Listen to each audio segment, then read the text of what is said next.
First of all, my name is Richard Cook. I used to work for, I retired after 32 years of federal service. I don't know if you've seen any of my other presentations this week. I've got a book on the Space Shuttle Challenger disaster, which comes out of my experience working for NASA a long time ago. Then I have another book that's going to be coming out that's described on the flyer here. It's called We Hold These Truths, The Hope of Monetary Reform. And right now I'm speaking and writing on the subject of monetary reform, economic democracy, and geopolitics. So we could do this in several different ways. But one way, one thing I could do for you if you wanted to would be to go through kind of a history of the taxation system in the United States, because very often, people come at these things in kind of a vacuum of economic history. And I am a historian, and I've developed and taught training courses for the government on monetary history. And to me, it's fascinating. Some people say, well, there's three really interesting topics: watching paint dry, watching grass grow, and monetary history. They're all kind of in the same category, but I think I do find it much more interesting than that, and I know Ellen does, because Ellen's written in her book Web of Debt a whole history of the monetary system. And when you tie that to the taxation system, you see a lot of things that you wouldn't see otherwise. Let me just start by saying that we pay a lot of taxes, don't we? And you know that. Estimates vary. Let me read you just a little catalog of the taxes we pay. We pay federal income taxes, we pay state income taxes, and some of us pay municipal income taxes. You've got payroll taxes, and that's up over, 14% now? 15%? The Social Security tax, and then you've got the Medicare tax added onto that. You have sales taxes, you have excise taxes, the so-called sin taxes on liquor, on tobacco. You've got customs duties that are built in the prices of products. You've got real estate taxes, which, of course, have been escalating with the so-called growth in wealth of homeowners. You have personal property taxes. Then you've got other things like government fees, fines, and in Virginia now we have punitive fines for traffic violations, penalties if you're late in your taxes, and business taxes, which are passed along to you in the prices of the things that you purchase. When you add everything together, and nobody has really done a definitive estimate, although the government should, they owe it to you, but they haven't given it to you because economic information in this country has become dismal. But you're probably paying, if you're an average American, 40 to 50% of what you earn in taxes in one form or another. 40 to 50%. And that's a lot. It can be more in some cases. When you add the amount that you pay in taxes to what you're paying to financial institutions for interest on loans, of course, if you're buying a house, everything you're paying during the early years on your mortgage is interest. You're paying an astronomical amount of money, and I liken the interest payments in our financial system to another kind of tax. It is another kind of tax, as is much of what you pay for gasoline. Because not only are you paying the typical gasoline tax on fuel, you are also paying, as a kind of tax, a premium that goes to the countries that produce those, because they turn around and they buy U.S. government treasury debt. They buy treasury bills and treasury bonds, and that too is a form of debt, because it floats our national debt, which pays for not only our military and all the entitlements that are covered by tax, such as Medicaid, some of Medicare. That is a tax also. And so when you throw that in, you're well over 50% of what you pay in taxes in some form or another. And the interest on the national debt alone now is becoming a very large budget item, because it's going to over $500 billion a year in the federal budget, which is close to a third. Well, it's not quite a third. It's probably about a fourth, or maybe 20% of the total federal budget. So taxation in this country is enormous. The federal government collects almost $3 trillion a year in taxes, and we have a GDP now of about $13 trillion. So just that piece of it is enormous. And you should compare it to the year 1902, In 1902, federal tax receipts were 1.2% of the total gross domestic product. 1.2%. Today, it's well over a fourth just for federal tax receipts, and again, as I said, the total tax burden to the economy is probably somewhere between 40 and 50%.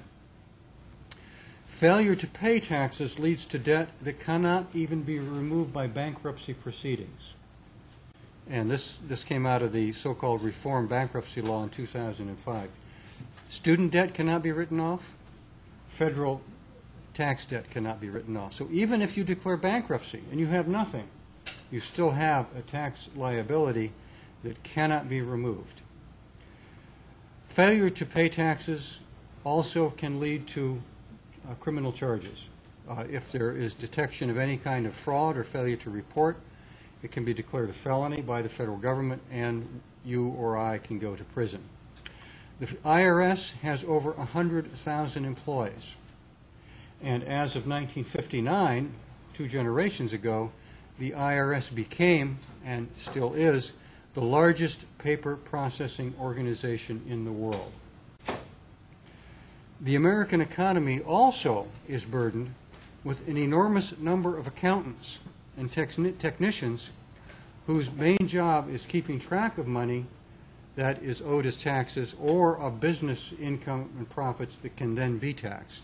So not only do you have the bureaucracy within the federal government and each state government and each county and city government that processes taxes, you've got all the accountants who have to keep track of your money and of business money so that the tax burden can be exacted from you or from those organizations. And yet, this is not enough, because even with the army of tax processors and tax collectors, we still have a national debt that is approaching $10 trillion a year. So the taxes don't even come close to paying for the budget, and so now we have to borrow money in addition to that. As I said, interest on that debt is approaching $500 billion annually. And when you count the long-term costs of Social Security, Medicare, and so on and so forth, that will have to be paid down the road, you're looking at a total federal liability of over $40 trillion. And this is the reason that economists connected with the Federal Reserve and even with the David Walker, the former Comptroller General of the United States, will tell you that the federal government, which is us, is functionally bankrupt. Something is going on here. What is happening, you might ask?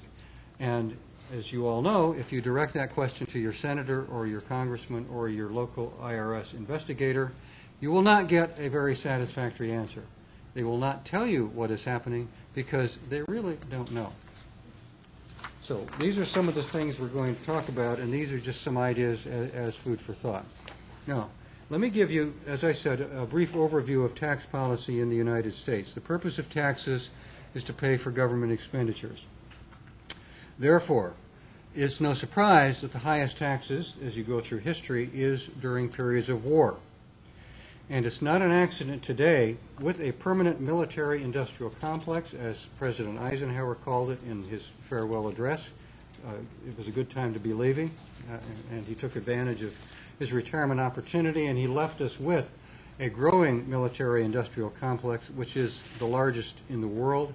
And we are today on a permanent military mobilization footing, and we have been since World War II. And so, again, the fact that we have such an enormous tax burden, it's no accident that we have at the same time an enormous military machine, because the two go together. Going back to colonial days, things were quite different, because at that time taxes were very small and they covered much less than they do today. The colonial legislatures had various types of taxes. They had property taxes, excise taxes, and they had the head tax or the poll tax that they charged on adult males. But the rates of taxation then were much smaller than they were today. There were no income taxes throughout most of our history, including during colonial days. Sometimes, and Ellen has written about this eloquently in her book, the legislatures didn't tax for currency, they actually spent or lent it into existence, which our government does not do anymore. Our government has this dogma or this myth that the only way the government can come up with money is either by taxing it, taking it from you, or by borrowing it from people who have a lot of money, or from other governments, or from the banking system. But there were times in our history when the government spent money directly into existence or lent it into existence, and the way that that money was given its value was that it was acceptable back into the government as taxes.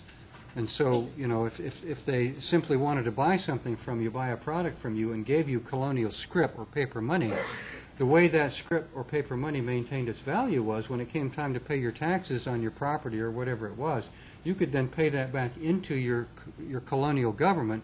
They accepted it as taxes, and so that maintained the value of the money. You didn't need, in that case, a commodity to back it up. You didn't need gold or silver, because it was the very acceptability of the money in taxation that gave us its value. And that type of usage of money has been lost. We don't do that anymore. During the Revolutionary War, the Continental Congress did not levy taxes. They went to the states for financial support. Sometimes they got it, sometimes they didn't. But they did print and spend their own money, and this was the famous Continental Currency. And of course, everybody says, well, it's not worth a Continental because it inflated out of sight. But one of the big reasons it inflated out of sight was the British had some ships in New York Harbor, which they were occupying at the time, and they had printing presses on those ships. And they would go into their ships and they would print counterfeit Continental Currency. Then they would take it over to the coffee houses of New York and give it away. And so they effectively were able to destroy the currency, and the currency was also attacked by speculators. But the fact remains that during the early years of the Revolutionary War, it was the Continental Currency that was printed and spent by the Continental Congress that kept Washington's armies in the field and essentially allowed us to become an independent nation. They used this currency until France came along and they negotiated the financial support from France. They got French gold, and they were able to, continue the war effort. But the fact is that during the early period of the Continental Congress in the 1770s, we did create successfully our own currency, the Continental Currency. Now, when the nation's Constitution was ratified, it was rather ambiguous. It gave Congress the power to, quote, lay and collect taxes, duties, imposts, and excises, different kinds of taxes, pay the debts, and provide for the common defense and general welfare of the United States. The Constitution also authorized Congress to borrow on the credit of the United States and to coin money and establish the value thereof. So from the very beginning, Congress was given the money power of the nation. And the phrase to coin money, of course it meant coins, but it also, through Supreme Court rulings over the next century, came to apply to paper money as well. So the party who has the authority within the United States to create money is the United States Congress. Now, they gave that power away to the banking system in 1913 with the Federal Reserve Act. But it is a constitutional power. Now, to pay the debts of the Revolutionary War, Congress did levy excise taxes after the war on distilled spirits, and that, of course, led to the Whiskey Rebellion, tobacco and snuff,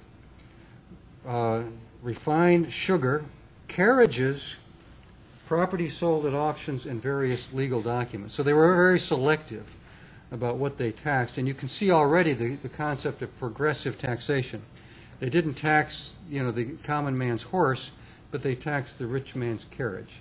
And that was done very deliberately. And that concept of the more you earn, the more you have, the more you pay, which of course is inherent in the property tax function, has been a common thread throughout American history until quite recently, when it's the rich whose taxes are cut and it's the corporations who are in the Cayman Islands and don't pay taxes. So the whole concept of progressive taxation is being lost. But it was a principle of taxation in this country from the very beginning. To pay government expenses versus paying off the Revolutionary War debt, the nation relied mainly on customs duties on imports. The Constitution forbids the taxation of exports. If you're a manufacturer, you make things to sell overseas, they cannot tax you. what they do is they tax imports, and of course that also protects domestic industry, as well as providing tax revenue for the government. Now, up until the Civil War, except for a brief period during the 1790s when they were trying to build a large army and navy, it was the import duties which were the only federal taxation. There were no income taxes, and there were no other kinds of direct taxes. There were periods when war bonds were sold, during the War of 1812 in particular, but there were no other taxes levied by the federal government directly on citizens, and you can thank Thomas Jefferson for that. Because when Thomas Jefferson became president in 1800, you may have talked briefly about this in the opening session yesterday, the first thing he did was to cut military expenditures, to cut back on the Army and the Navy. And for 8 consecutive years, Thomas Jefferson and his Secretary of the Treasury, Albert Gallatin, balanced the federal budget. And that established the principle throughout the rest of this century of low federal taxes, and it really lasted until the Civil War. So for the first 85 years of its existence, the government largely paid for itself with the customs duties, and there was even a period during the Andrew Jackson presidency during the 1830s when we had no national debt whatsoever. What had carried over was paid off. The United States owed nothing. We didn't have a national bank because Jackson got rid of the second bank of the United States. And we had our money in what he called sub-treasuries in little places around the country where we kept our stash to pay government bills. But the principle of government frugality was what governed this nation and its fiscal policies up until the Civil War. Now, the Civil War came along, and essentially the government did not have the money to pay for it. The government started by restoring excise taxes, and the first income tax in the United States was imposed through the Revenue Act of 1861. And it was a 3% tax on all incomes over $800 a year. In 1862, new excise taxes were levied, and then they put into place a two-tiered income rate structure, which was the first graduated income tax. Taxable incomes up to $10,000 were taxed at 3%, and higher incomes than that were taxed at 5%, and you had your first income tax deduction. There was a standard deduction of $600 that you could write off income for rental housing, repairs, losses, and other taxes paid. Now, a very important innovation came in during the Civil War. Taxes were, quote, withheld at the source by employers. So it was the first tax withholding, and we're all familiar with that today. So it was during the Civil War, during the early 1860s, when the modern tax system was born. And although this phase of the income tax was abolished in 1872, government expenses fell after the war and then after the Reconstruction period, and so you had no income tax for the rest of the 19th century. The Civil War saw another very important innovation, which was the greenbacks. This was paper money, redeemable in gold, which the government printed and spent into circulation just like the Continental Currency. The greenbacks helped the government pay expenditures without any need for taxation and borrowing, and they were a very important part of government expenditures during this period, even though they only paid 11% of the cost of the war. So it was not an overwhelming amount of greenbacks. It was $450 million in the congressional authorization. But the common people, the soldiers who fought the Civil War, and you can go back in the literature of the day and see what they said about greenbacks. It was the greenbacks that Congress authorized that were viewed as saving the Union, because it was the people's currency.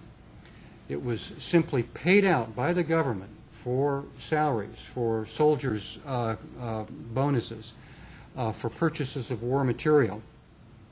And while the greenbacks are often accused of causing inflation, and you'll always hear this from the banks, whenever you hear about the government spending money directly into circulation, and it is done in the world today. It's not done in the U.S.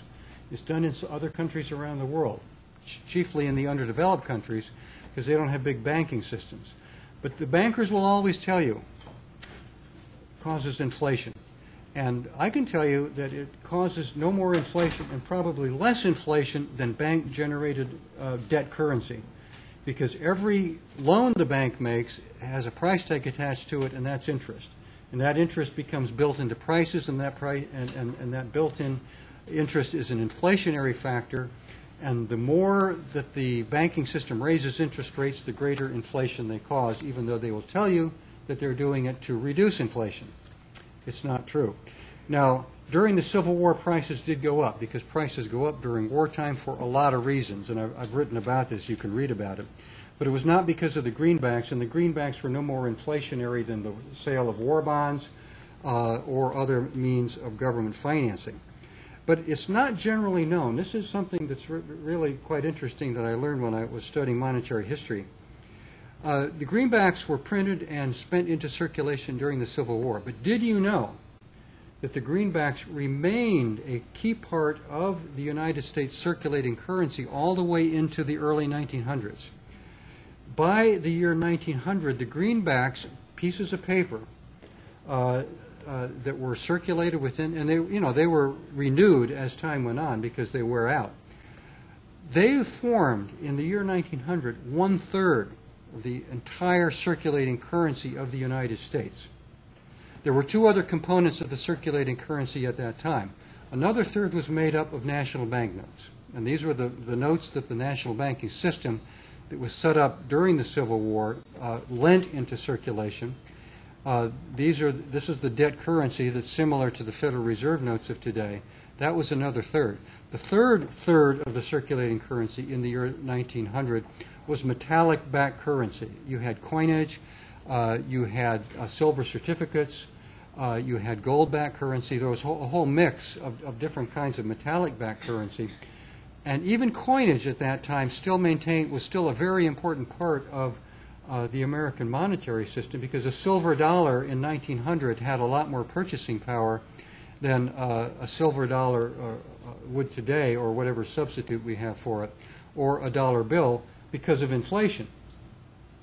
And it's a fact that the reason coinage and metallic-backed currency lost so much of its value was the inflation that was caused by the Federal Reserve System in connection with the funding for World War I. I say it was deliberate destruction of the U.S. metallic currency. I believe it was. It's hard to prove. But in the year 1900, the greenbacks and the coinage and the silver-backed currency was the bulk of the U.S. monetary system. And that's one reason we had very little, very stable currency and very little inflation. Radical changes were coming as the 20th century was ushered in.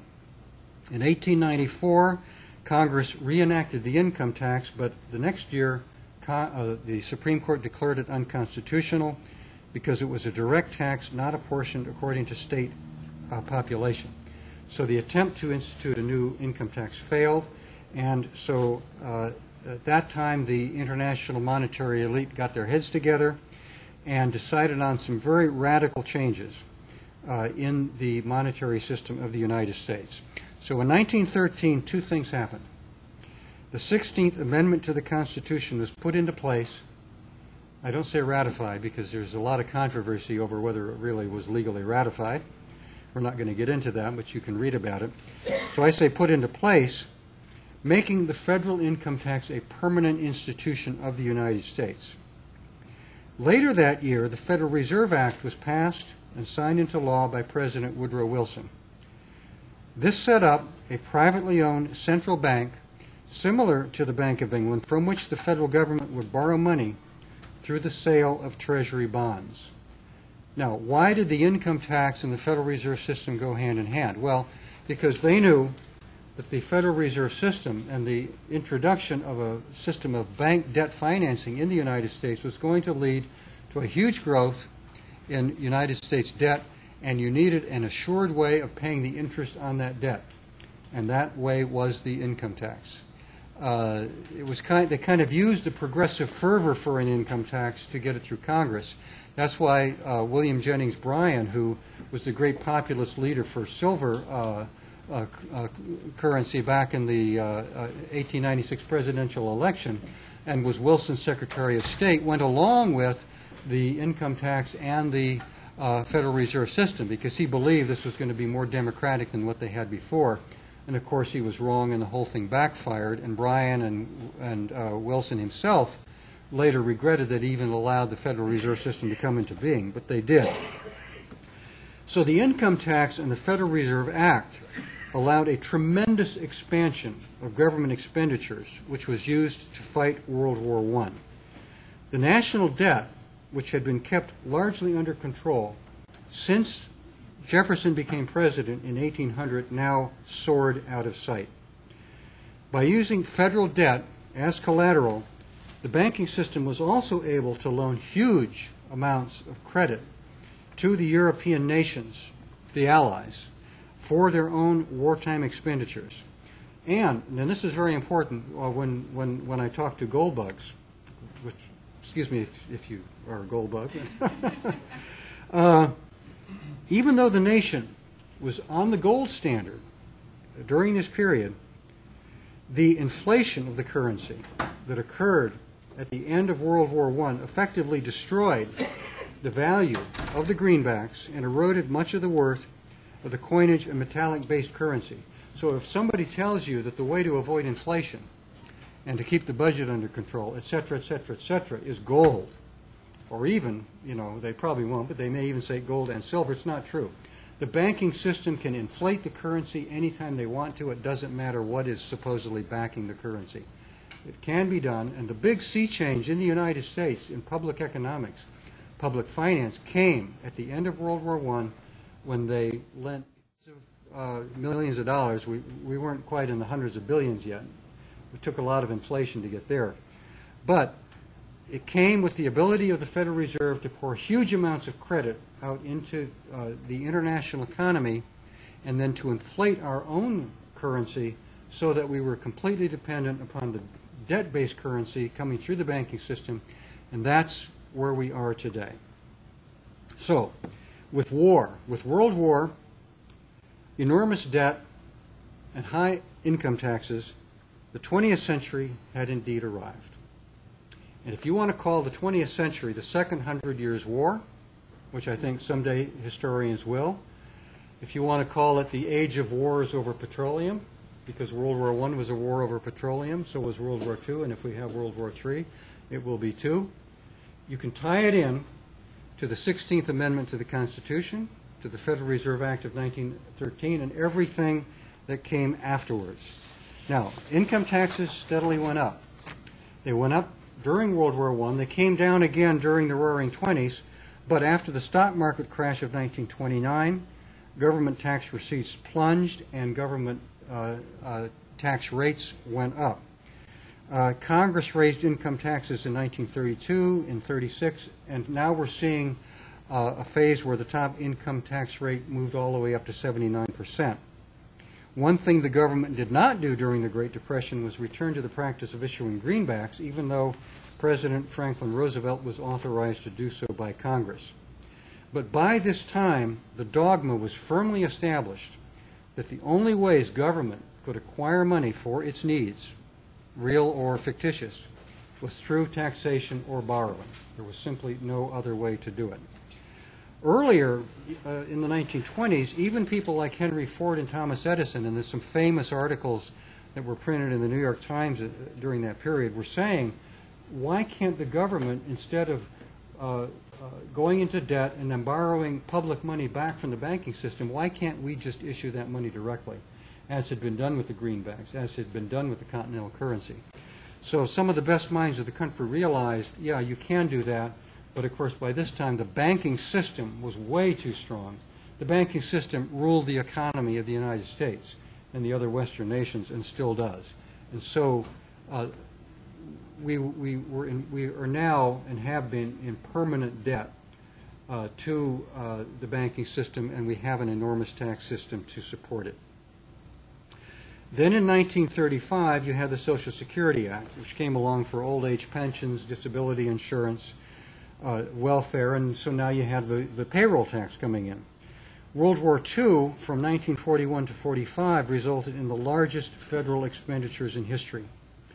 Both income taxes and government borrowing skyrocketed, with the top rate of the income tax now jumping to 94%, and federal taxes as a percentage of gross domestic product now reached over 20%.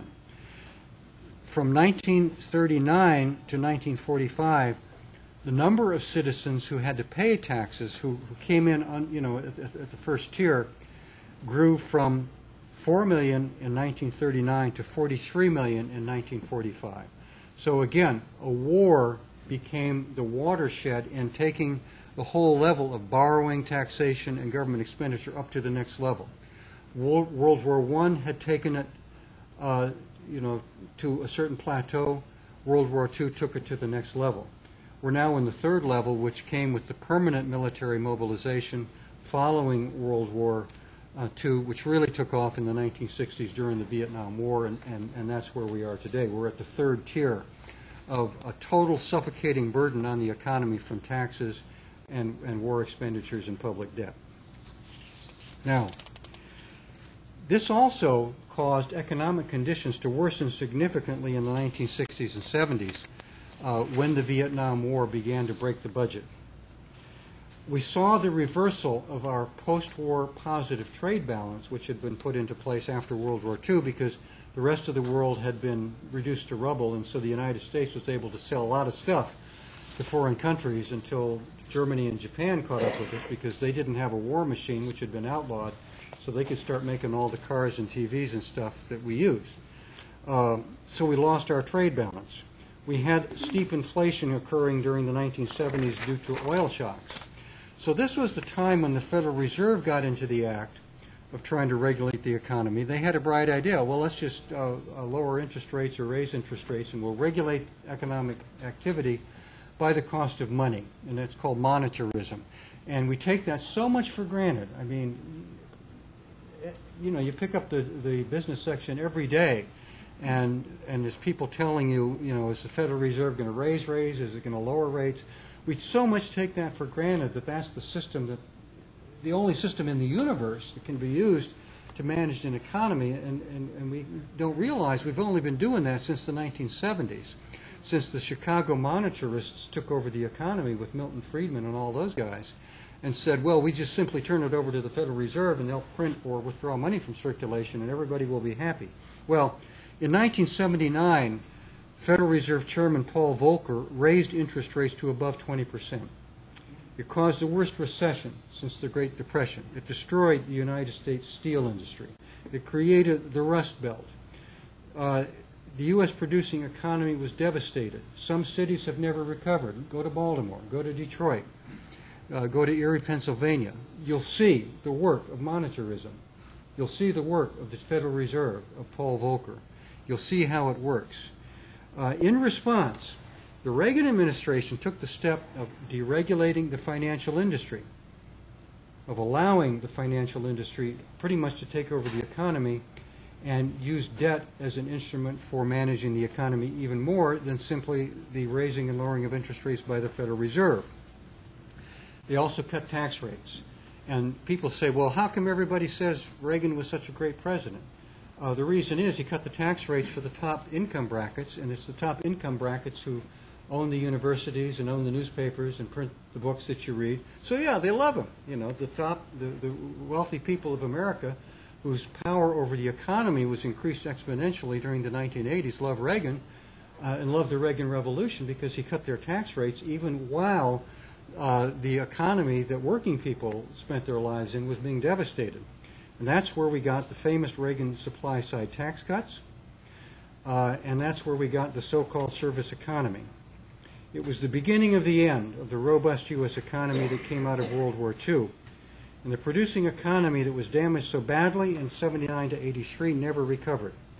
By the late 80s and into the 90s, millions of manufacturing jobs are being shipped overseas, especially after the passage of the North American Free Trade Agreement, NAFTA, in 1993, while Bill Clinton was president, and of course we know that Hillary argued against it. Well, I don't know what she did. But it was another watershed in American history.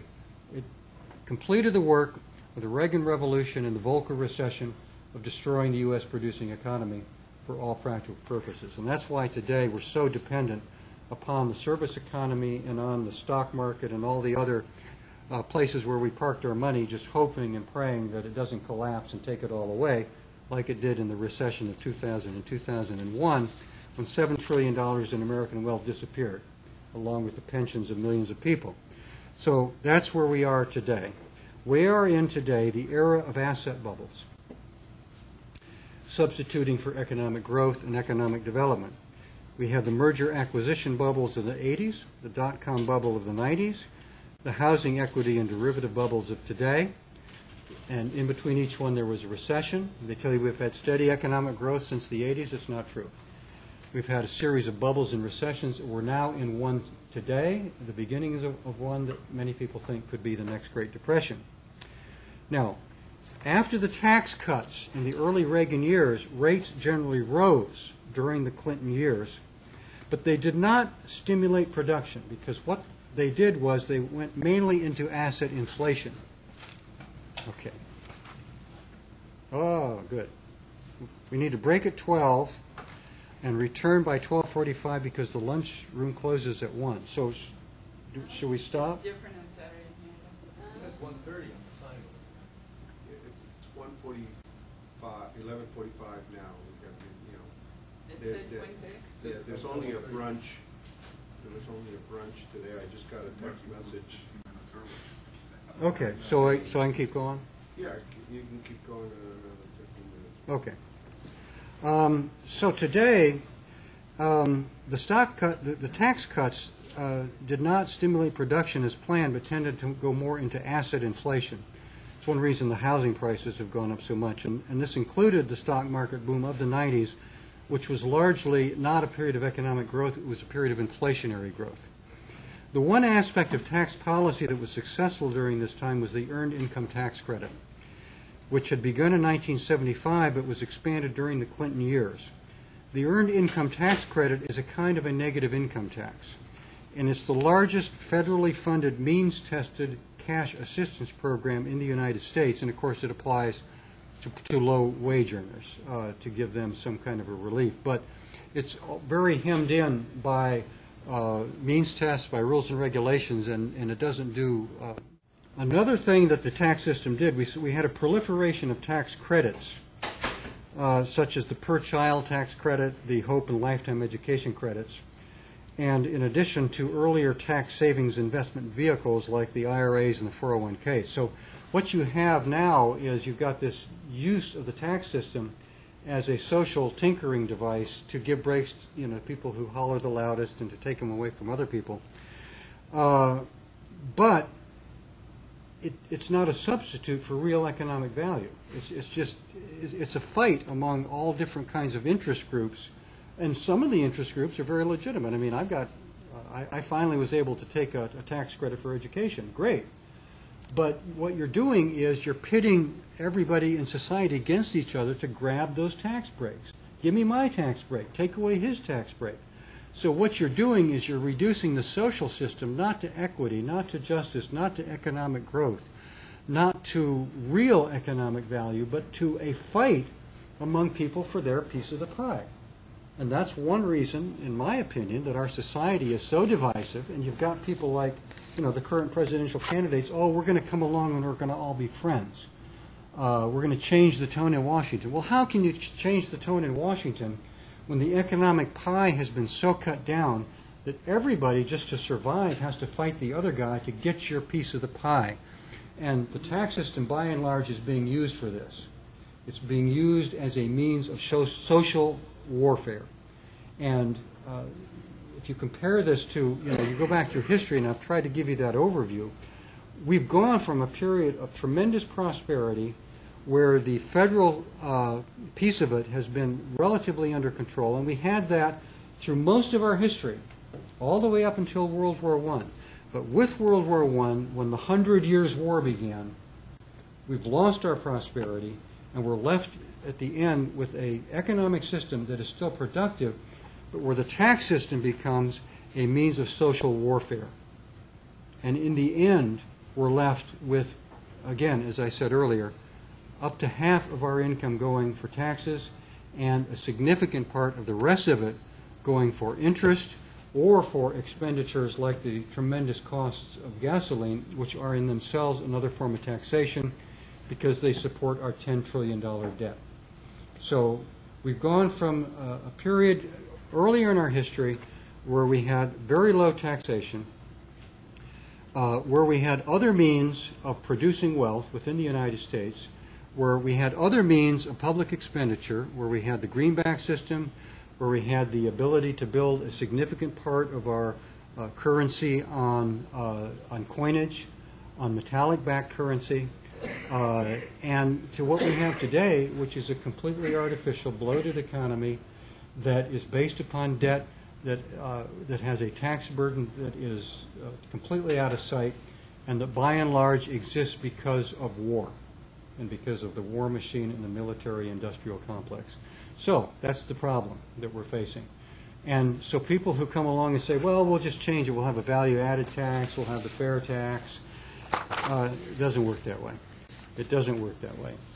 If people say, how can we reduce taxes? The number one way we can reduce taxes is by cutting government expenditures for things that it does not need to be spent on. Beyond that, we need to go back and we need to start taking a look at, historically, the other ways that the government has available. The government meaning, in this case, we the people, who the government should represent. Other ways of not only paying the tax bill, but of promoting economic fairness, economic democracy, purchasing power, and a lot of suggestions are being made today by the growing monetary reform movement. One way is the basic income guarantee, where everybody has an entitlement to a basic subsistence wage. Another way is what I call the national dividend that we went over yesterday in the monetary reform panel, where the appreciation of the economic value of the economy should be monetized and should be given out to people regularly, the same way they're doing with the dividend every year from the Alaska Permanent Fund, where once a year the entire residency of the state gains a benefit from the resource wealth of the state. There are a whole number of alternatives, but the way to do it is not simply to take the economy that we have today and change, and tinker with the tax system. And I get very impatient, as you can imagine, when I pick up a so-called progressive journal or a progressive magazine, and all they want to do is tinker a little bit with taxes and put in place another tax and spend program. It just doesn't work. It can't work. It's just another fight over the diminishing pie, and that's what we should not be doing. We should not be saying to the financiers of the world or to the armaments industries of the world, just, give us a job, please, and then go fight with our neighbor for our piece of what's left. It's wrong. We shouldn't do it. It's what Thomas Hobbes called the war of each against all. It's animal existence, animal level existence. And we're human beings, and we have too great a heritage and too many great ideas that have been implemented in America to live like that anymore. So that's my story, and I'm sticking to it.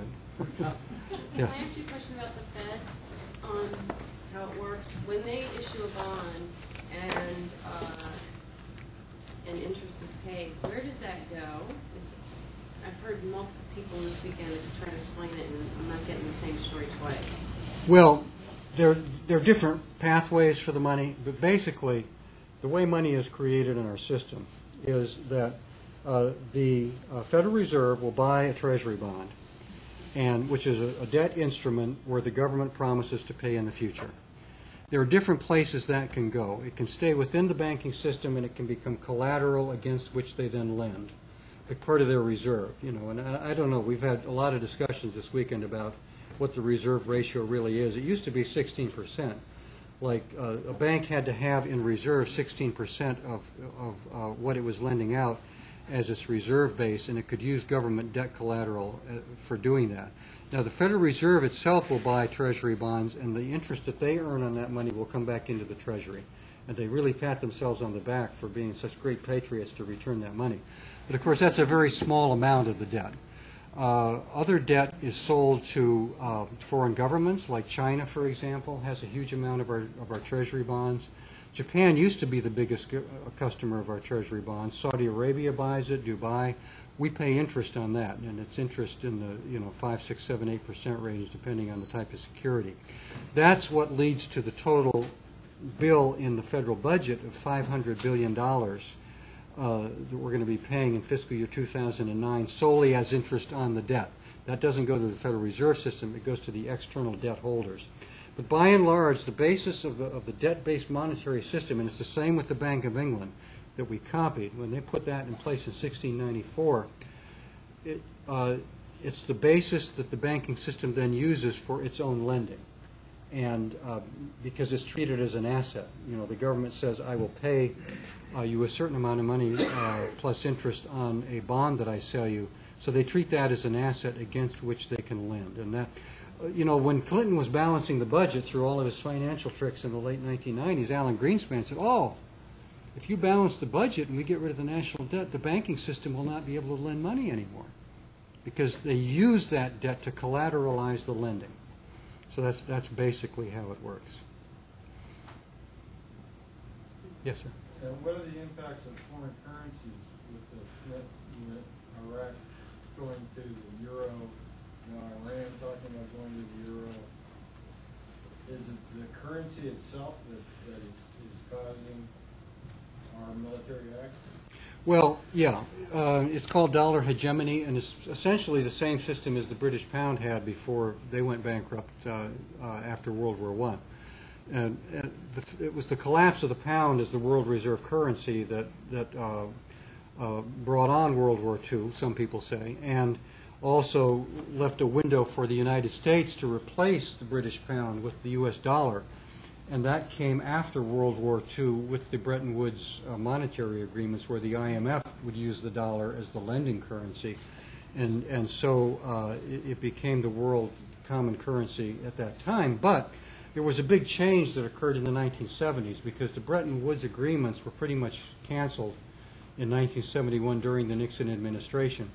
And the United States also went off the gold standard for international currency exchanges, and that allowed a huge expansion of U.S. currency through oil trading.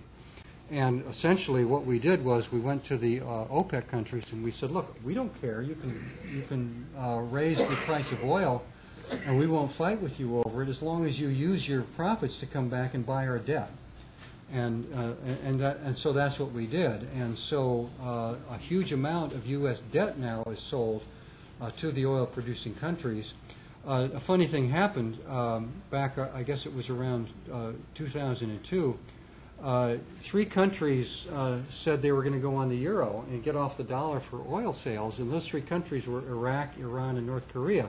And by sheer coincidence, that was the axis of evil that Bush identified as the target of American, they were now terrorist nations because they were attacking the currency. And we allowed the euro to come into existence. The United States agreed to that, kind of with the idea that in the long term we would share with the euro the world reserve currency responsibilities, and maybe even someday China would get in on it. But as we know, the economic crisis in the United States has caused the value of the dollar to plunge so much that the euro is looking better and better all the time. And I say that the reason we are in 166 countries is to protect the dollar, and a lot of people believe that. Can you tell us what you know about the coming North American Union, Merrill? That is a really good question. In a way, it doesn't really matter if the Amero or the dollar, if they're both based on debt and on borrowing, and they both are instruments of economic imperialism. What does it matter? Of course, it will be easier for the world financial controllers to manage one currency in Amero rather than a Canadian, a U.S., and a Mexican currency. I have not been able to find any really authoritative information as to whether the Amero is a real near-term possibility or not. Barack Obama says there's no such plan. So if you believe him, then that's what he says. But clearly, the North American Union as an economic entity is on its way. I mean, this is what NAFTA was about. So I think that certainly is on its way. But again, it's all based upon a debt-based monetary system that's being controlled by the big bankers. Apparently they're keeping the cafeteria open until 1:30. Okay. So we could Okay, And well, then let's, when can we come back? wait, let's finish the questions, and did you want to I come? said, can you speculate on the last Great Depression? The bankers used that to buy out people's assets and to get even more property and assets. And so, obviously, they're expecting something to happen with what's going on today. And what do you think is their master plan as far as does it just involve implementing the Amero, or how are they going to keep the people from rising up in protest when they lose? Well, this is the big question. What you're talking about is the big question. What are we the people going to do? I mean, I think that they're in the process now of starting a mass worldwide starvation. I think we're heading into the end game. I think there's plans for World War III, and the people who are going to fight are going to be the ones who are not going to be there anymore at the end, and so whoever the controllers are going to decide will rule the roost will then step in and say it's ours. I think we're in perilous times, and I've written about that. But of course, anytime you're dealing with the future, you're dealing with unknowns. And I think one reason for these kind of conferences is to kind of look at each other and say, well, what comes next? You have to look any further than New Orleans to see what's happening there. That's true. That's and I've said that. That's a prototype. I've heard that they've already built a lot of the camps around the country. Yeah, a lot of people have said that. Yeah. So I think I have said that they're holding, they're not going to let anything really awful happen until after the November election. Because who knows? Ron Paul might get some more votes if the crash happens before November. What happens then? I don't know. It's very, very hard to say. Thank you. Thanks. Thank you.